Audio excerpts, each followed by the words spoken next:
Welcome to watch today's Fresham.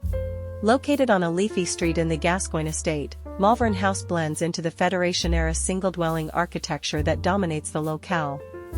With beautiful historical detailing and a tranquil, established north-facing garden, the brief called for a renovation that marries the site's existing heritage features with the needs of an evolving family. With their 2 grown children, one of whom recently moved out, the space is also needed to adapt to a more luxurious and restful way of living. Drawing on this sense of flow between indoor and outdoor spaces, interventions also encourage movement and welcome light into the home.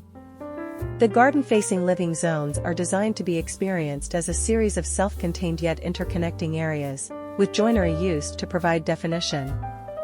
Meanwhile, full-height glazing and a sculptural pergola structure add a contemporary feel while allowing variations of dappled light from the garden to enter the home as it changes throughout the day.